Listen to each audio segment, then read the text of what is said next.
The lunch rush at Millie's diner was in full swing. The bell above the door jingled as a man in his early 30s walked in, brushing rain off his coat. Jack Anderson scanned the room, his sharp eyes taking in the checkered floors and faded red booths. The warm, bustling atmosphere was a stark contrast to the sterile silence of the high-end restaurants he usually frequented. Adjusting his tie, he hesitated before sliding into a corner booth. Behind the counter, Emma Collins was juggling orders with practiced ease.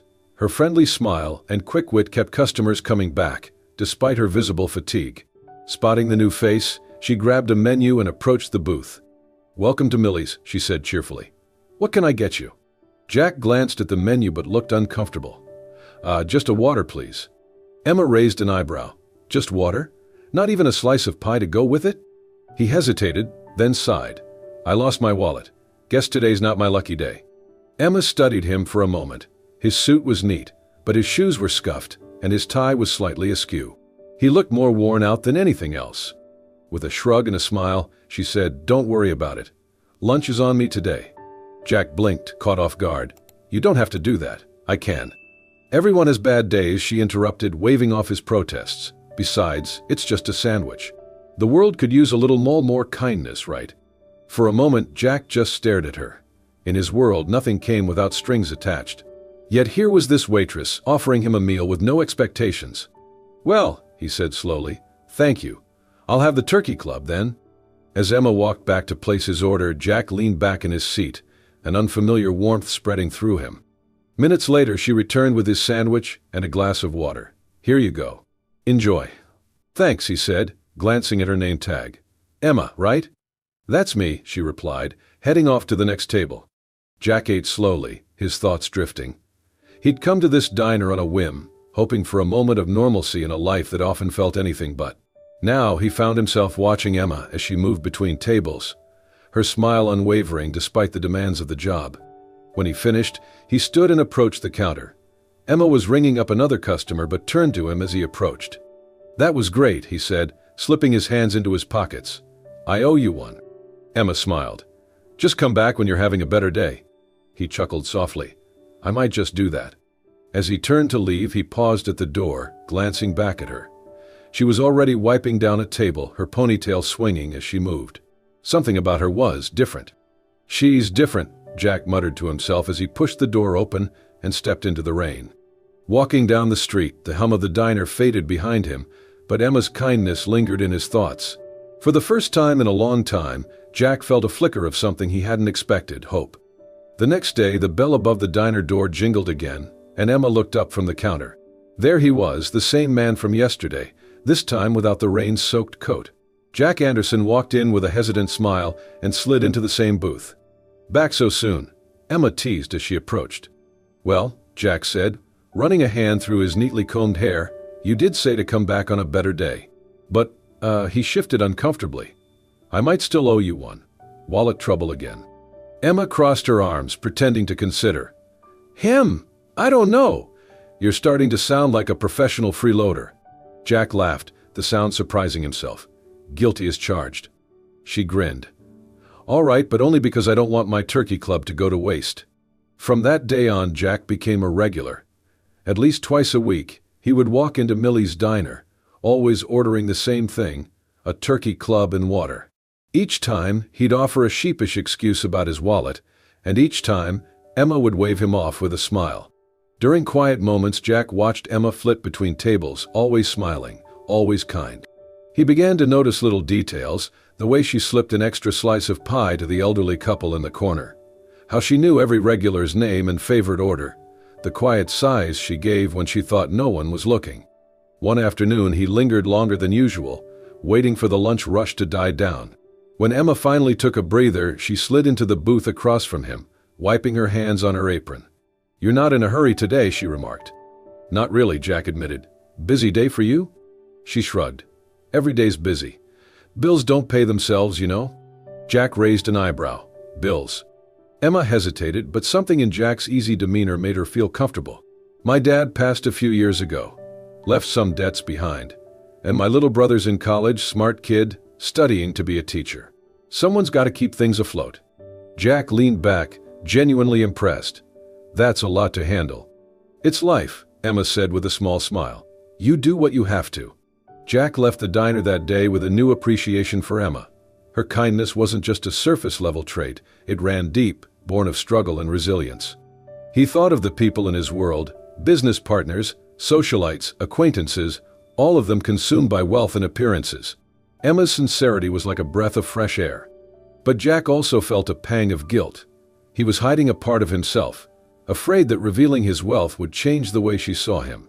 One particularly slow afternoon, as Emma cleared his table, she paused and said with a teasing smile, "You're lucky I'm such a generous waitress. One day you'll have to repay the favor." Jack chuckled, but her words struck a chord. What could he ever do to repay her kindness? As he watched her walk away, wiping down another table, a thought crossed his mind. What would Emma think if she knew the truth?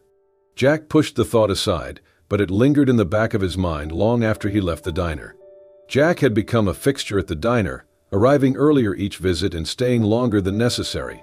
He no longer came just for the turkey club, but for the woman who served it with a warmth that seemed to brighten the entire room.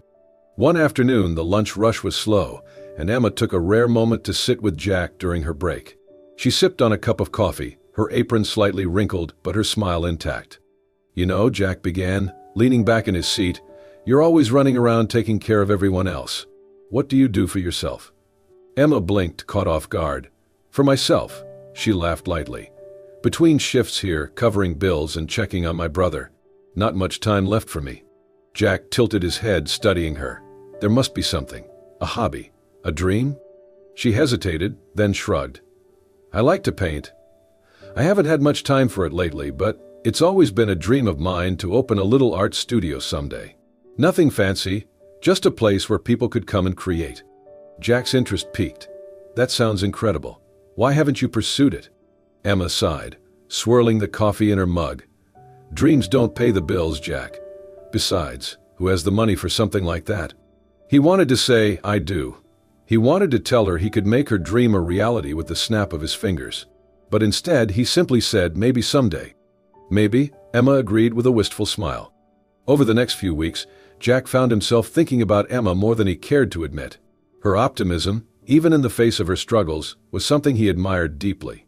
The way she talked about her dreams, her family, her customers, it all drew him in like nothing else ever had.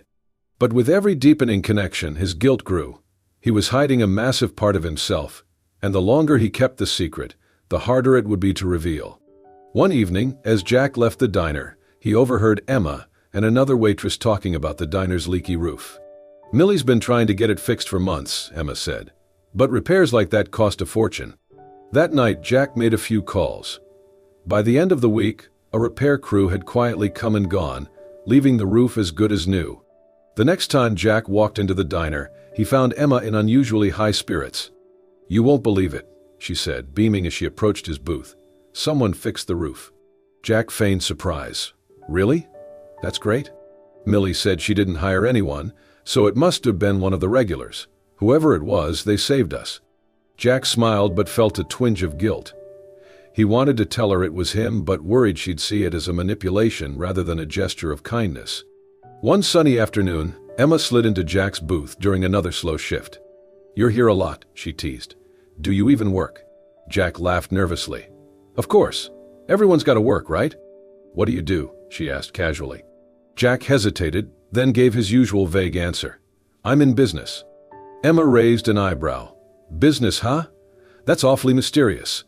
"It's not that exciting," Jack said quickly, steering the conversation back to her art. "Speaking of exciting, have you painted anything lately?" Emma narrowed her eyes playfully but let it go.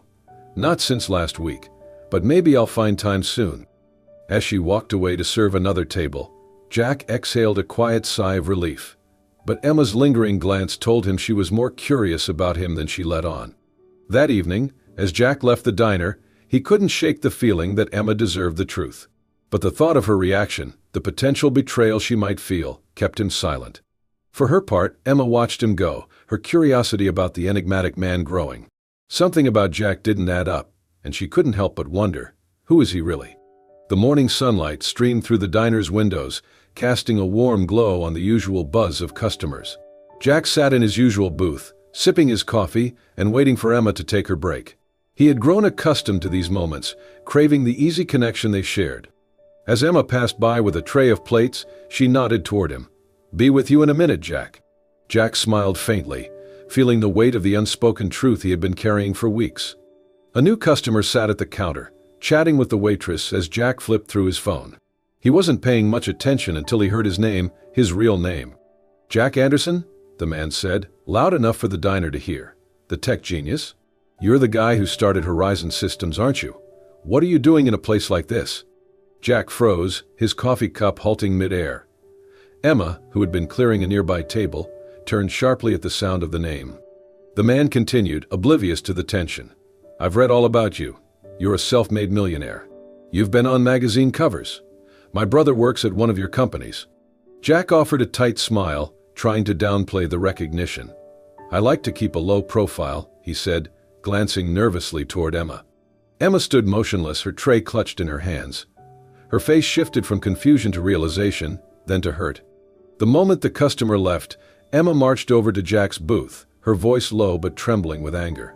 "So," she began, her eyes narrowing, "all this time, you've been lying to me." Jack looked up, guilt flashing across his face. "Emma, let me explain." "You're a millionaire," she interrupted. "A tech mogul. And you've been sitting here, letting me pay for your lunches, pretending to be, what, broke? Normal?" "I wasn't pretending," Jack said, his voice calm but strained. "I just didn't tell you."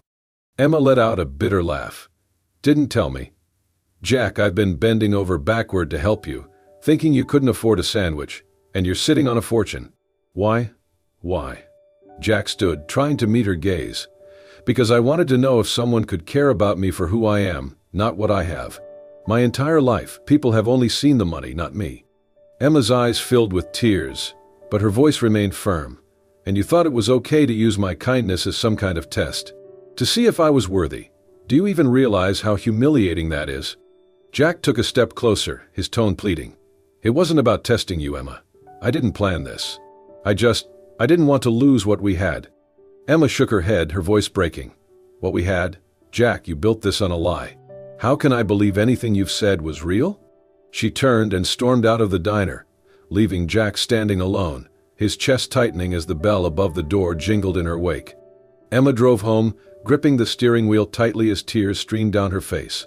She replayed their conversations in her mind, the moments of laughter and connection now tainted by the revelation. Her generosity, her trust, had it all been a game to him? She had poured so much of herself into their friendship, believing Jack was just a regular guy who needed a break. Now, she felt foolish and used. That evening, Emma sat in her tiny apartment, staring at the blank canvas she had planned to paint on. The joy she usually found in her art felt distant, overshadowed by the sting of betrayal. Back in his penthouse, Jack stared out at the city skyline, his reflection in the glass a reminder of the man he didn't want to be. He replayed Emma's words, each one cutting deeper than the last. She was right, he had turned her kindness into a test, even if he hadn't meant to. He thought he could protect himself by hiding the truth, but instead, he had hurt the one person who had seen him as more than his wealth. Jack picked up his phone, hesitating before dialing Emma's number. It rang once, twice, then went to voicemail. "Emma," he said quietly, "please, just let me explain. I'm sorry. I never wanted to hurt you." He hung up, knowing it wasn't enough. Words wouldn't fix this. Days passed, and Emma didn't return his calls. At the diner, her co-workers told him she had taken some time off. Jack sat in his usual booth, staring at the empty seat across from him. The turkey club he'd ordered remained untouched. He had to find a way to make things right. But as the days stretched into nights, a gnawing doubt crept into his mind. What if he'd lost her for good? Jack stared at the piles of papers on his desk, but his mind wasn't on work. Emma's face, her hurt, and her words haunted him. He knew he couldn't leave things the way they were. She had given him something no one else ever had, genuine care, untainted by his wealth. That evening, Jack made a series of calls. First, he contacted a financial advisor to arrange for Emma's late father's debts to be paid off. He didn't want her burdened by something she shouldn't have to carry alone. Next, he reached out to a foundation he'd quietly supported for years, setting up a scholarship for Emma's younger brother. He ensured that the paperwork would reflect the brother's merit and hard work, keeping his own involvement hidden. But it wasn't enough. Jack wanted Emma to know he believed in her dreams, too. He remembered her mentioning painting during one of their diner conversations and how she had brushed it off as impractical. He decided to gather the best art supplies he could find, brushes, canvases, paints, and have them delivered to the diner with a handwritten note. The note read, "Emma, your kindness inspired me in ways I can never repay. Use these to follow your dreams. You deserve every success. A grateful friend." When Emma returned to work a week later, she was greeted by a delivery person holding a large box. Her co-workers crowded around as she opened it, revealing the art supplies inside. "Who sent this?" one of them asked, but there was no name on the package, just the note. Emma read the note twice, her heart pounding. She suspected Jack immediately, but the thought made her emotions swirl. At home, Emma found a letter in her mailbox from the bank, confirming that her family's debts had been cleared. Later that night, her brother called, his voice trembling with excitement as he told her about a scholarship offer he'd just received. Emma sat on her bed, holding the art supplies and the letter. She realized Jack had done all this, not to win her over, but to support her and her family without expecting anything in return. The anger she had clung to began to dissolve, replaced by a mix of gratitude and longing. A week later, Emma received an invitation in the mail. It was elegantly designed, and the event's location was listed as an art gallery in the city. The invitation simply said, "A celebration of talent, resilience, and beauty." Curiosity and hesitation warred within her, but ultimately, Emma decided to go. When she arrived at the gallery, she was stunned. The walls were filled with her paintings, work she had sketched and stashed away at the diner, never imagining they would be displayed like this. The room was filled with people from her life, her brother, co-workers, regulars from the diner, and even neighbors she hadn't seen in years. Jack stood at the center of it all, looking nervous but determined. When Emma approached him, Jack's breath caught. She looked both beautiful and guarded, her eyes searching his. "I didn't expect this," Emma said softly, gesturing to the gallery. Jack stepped closer, his voice steady but filled with emotion. "I wanted to show you how extraordinary you are, Emma. You've been so busy giving to everyone else that you've forgotten what you deserve. I see it, and I believe in you."